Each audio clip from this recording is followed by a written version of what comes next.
Hi everyone. आज हम लोग अपने पेपर 102 के यूनिट 5 में एक टॉपिक है हम लोग का आर्यन सेटलमेंट, उसके साथ डील करेंगे। सो जब 19th-20th सेंचुरी का एरा चल रहा था तो बहुत अफ्रीका या एशिया के लार्ज पोर्शन को यूरोपियन नेशन ने कॉलोनाइज करके रखा था।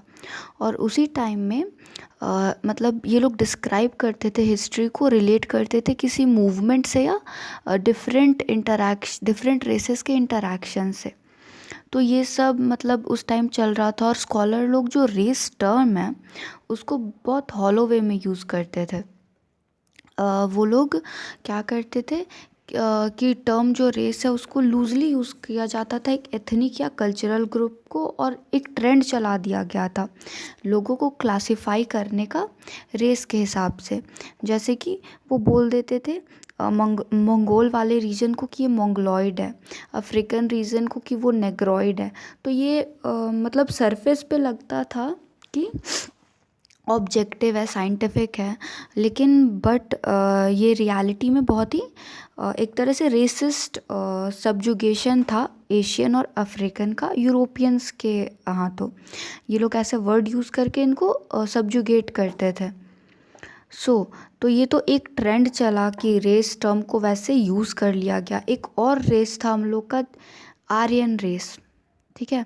तो ये जो आर्यन रेस था ये हमेशा रिलेट किया जाता था वॉरियर क्लास से। मतलब आर्यन लोग जो थे वो वॉरियर क्लास से बिलोंग करते थे, हमेशा ऐसा बोला जाता था। जबकि हमें पता नहीं है कि आर्यन थे कौन अभी तक या कहाँ से आए, ये अभी भी डिबेट का टॉपिक है। बट फिर हम देखते हैं 20th सेंचुरी आते आते जर्मनी जो नाजी थे वहाँ पे वो बोलने लगे कि सुपीरियर वाइट जो होते एकदम गोरे चिट्टे ब्लॉन्ड हेयर वाले और ब्लू आइड जो होते हैं वो आर्यन रेस, और वो मतलब अपने आप को बता रहे थे जर्मन नाजी लोग, और ये उन लोग का प्रोपेगेंडा था। तो ये तो एक थ्योरी हो गया। अभी जितनी भी आगे हम लोग थ्योरीज देखेंगे हर थ्योरी में यही होता है कि कोई बोल रहा है कि हाँ ये है आर्यन या हम लोग का रेस है आर्यन, बट हम लोग को एग्जैक्टली पता नहीं है कि आर्यन एक्चुअली में कौन थे और कहाँ से आए। फिर हम लोग देखते हैं ऋग्वेदा के जो कंपोजर्स थे वो भी अपने आप को डिस्क्राइब करते हैं एज आर्य। वो भी आर्यन से रिलेट करते हैं, उन्हें आर्य वर्ड का बहुत यूज़ मिलता है हम लोग को ऋग्वेदा में। इसका मतलब आर्य का जो ये वर्ड है आर्यन, ये कोई मतलब रिलेटेड नहीं है किसी ग्रुप से या किसी रेस से। ये एक्चुअली एक लिंग्विस्टिक टर्म है जो फैमिलीज़ को रेफ़र करता है, लैंग्वेजेस को रेफ़र करता है।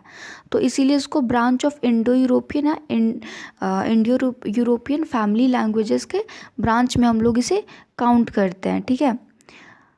फिर हम लोग देखते हैं जो ओरिजिनल होमलैंड है मतलब इंडो यूरोपियन या इंडो आर्यन का, ये अभी तक कंटिन्यूसली डिबेट में है एंथ्रोपोलॉजिस्ट के अमंग्स, फिलोलॉजिस्ट के अमंग्स, और सब कोई अभी तक किसी कंक्लूजन पे नहीं आया कि एक्चुअली में आर्यन बिलोंग कहाँ से करते थे।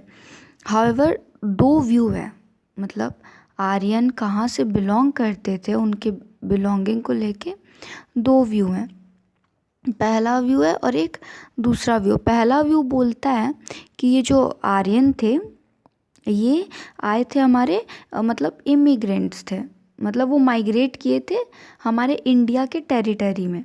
दूसरा व्यू बोलता है, ये इंडियन हिस्टोरियंस का व्यू है। इंडियन हिस्टोरियन लोग बोलते हैं कि नहीं, ये लोग कोई माइग्रेट नहीं किए थे बल्कि इंडिजीनियस थे, मतलब यहीं के थे, इसी सब कॉन्टिनेंट के थे। तो ये दो व्यू मतलब उनके ओरिजिन को या उनके होम सेटलमेंट को लेके है। उसके बाद हम लोग देखते हैं कि आगे चल के ओवर द ईयर्स ये कंटिन्यूस टॉपिक था डिबेट का। इसमें सब बोलते हैं कि होम बताते हैं आर्यन का कहाँ। तो कुछ लोग बोलते हैं तिब्बत, कुछ अफ़गानिस्तान, ईरान, अरल सी, कैस्पियन सी, ब्लैक सी। मतलब कोई ऐसा कुछ बचा नहीं है कि बोलेंगे कि आर्यन यहाँ से आए थे। मतलब सब कुछ अभी तक डिबेटेबल है कि कहाँ से वो आए थे।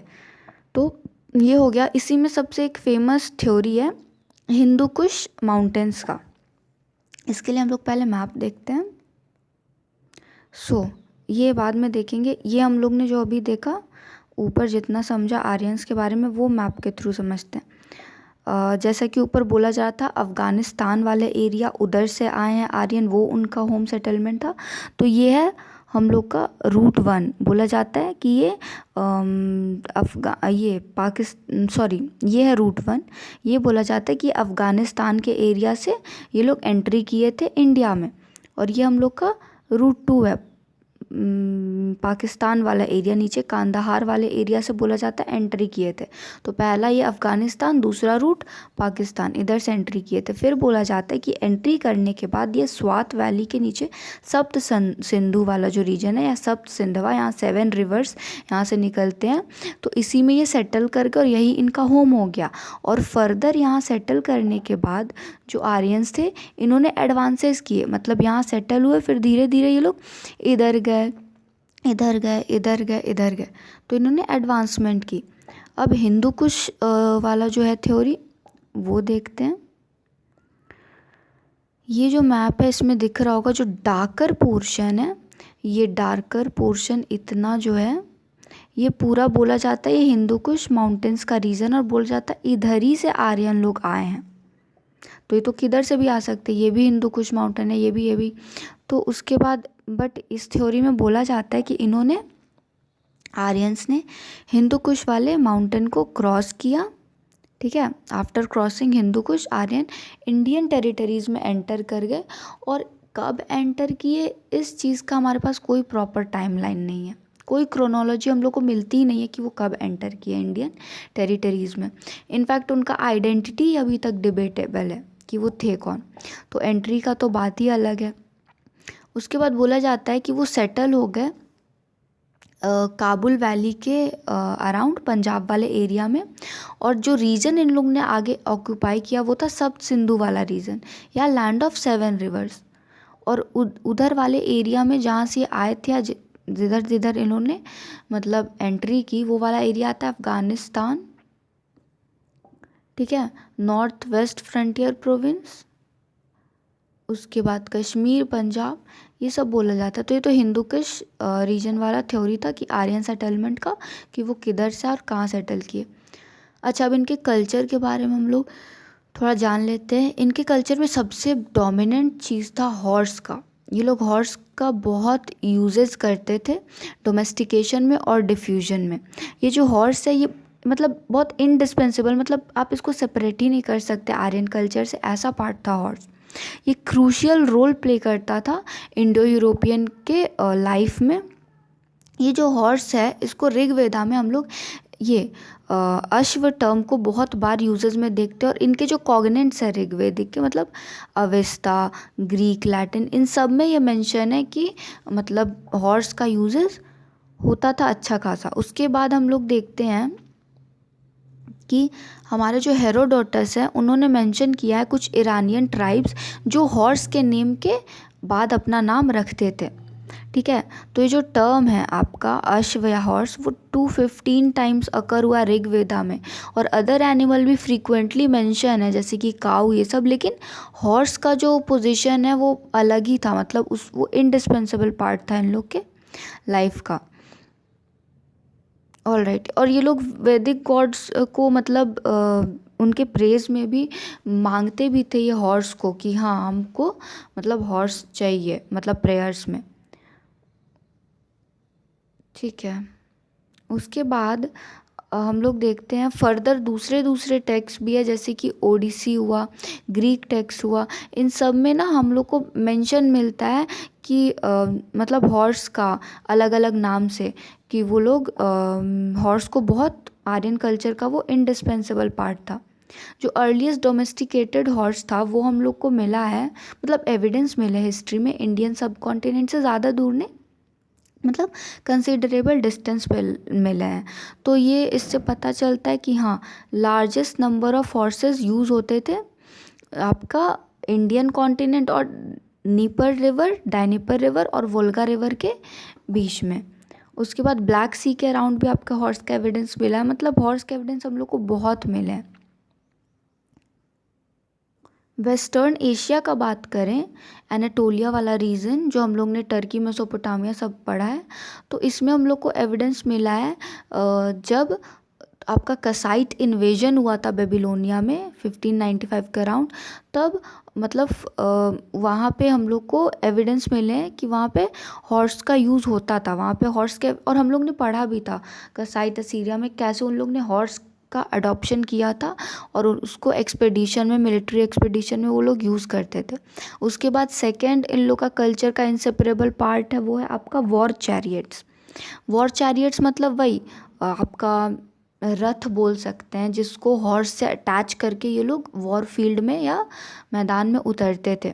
तो ये जो इंडो यूरोपियन वाइडली यूज़ करते थे हॉर्स ड्रॉन चैरियट का, जो कि हम लोग वैदिक टाइमलाइन में देखते हैं। वेस्टर्न लोग भी इसे मेंशन करते हैं और होमरिक टेक्स्ट में भी हम लोग को मिलता है, और ग्रीक लोग भी ऐसा प्रैक्टिस करते थे, मतलब वॉर चैरियट वाला ऐसा हम लोग को मेंशन मिलता है सारे वर्क में, चाहे वो ग्रीक वर्क हो, वेस्टर्न वर्क हो या वैदिक वर्क हो।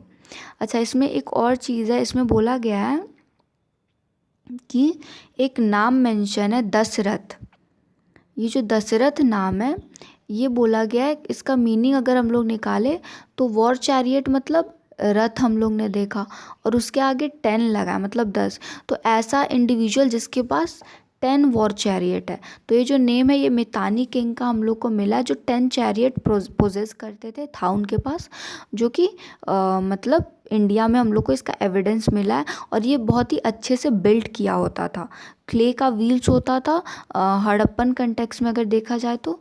लेकिन उससे पहले अगर हम लोग डेट करना चाहे तो ज़्यादा उतना नहीं बोला जा सकता है स्पोक्ड व्हील के बारे में या वॉर चैरियट के बारे में, बट हाँ यहाँ पे हम लोग देखा, हम लोग को बहुत एविडेंस मिले वॉर चैरियट्स के।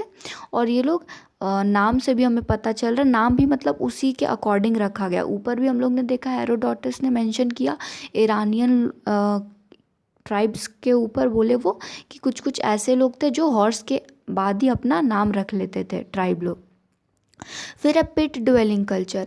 ये पिट ड्वेलिंग भी बोला जाता है आर्यन कल्चर का पार्ट है। ऐसा बोला जाता है कि जब ये माइग्रेट कर रहे थे, मतलब ये हमेशा माइग्रेशन में इंगेज रहते थे, तो जब ये इंडिया में माइग्रेट कर रहे थे तो इन लोग को मतलब किसी का डेथ हो गया, कुछ हो गया, तो इन लोग को उतना टाइम नहीं रहता था कि सब कुछ परफॉर्म करे ये वो, इसीलिए इनके अमंग्स प्रिवेल करता था पिट ड्वेलिंग कल्चर, जो कि इसमें आर्यन कल्चर का भी एक पार्ट है जो कि इंडिस्पेंसेबल है। ऐसा बोला जाता है वो आर्यन से ही मतलब हमारे बाकी सब कॉन्टिनेंट में फैला। फिर बर्च, ये जो यूज़ ऑफ बर्च वुड था ये आर्यन का फीचर बोला जा सकता है, क्योंकि ये रिकॉर्ड रखते थे लिख के किसी भी चीज़ का।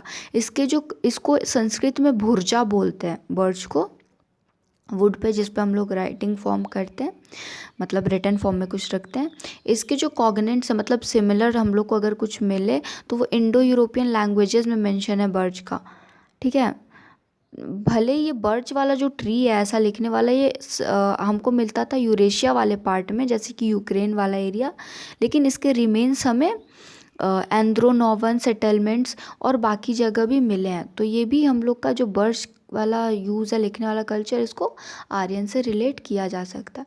तो हम लोग ने आर्यन से रिलेटेड थ्योरीज देखी, और 2 पार्ट है, हिस्टोरियन क्या क्या बोलते हैं, फिर ये लोग कहाँ से एंटर किए, वो हम लोग ने 2 रूट देखा। फिर हम लोग ने ये हिंदू कुश माउंटेन्स वाली थ्योरी देखी कि वो हिंदू कुश से आए थे और सेटल हो गए इधर इंडिया के सप्त सिंधु वाले एरिया में। तो ये हम लोग का आर्यन सेटलमेंट पे लेक्चर था। आई होप सो ये क्लियर हो चुका है। Thank you.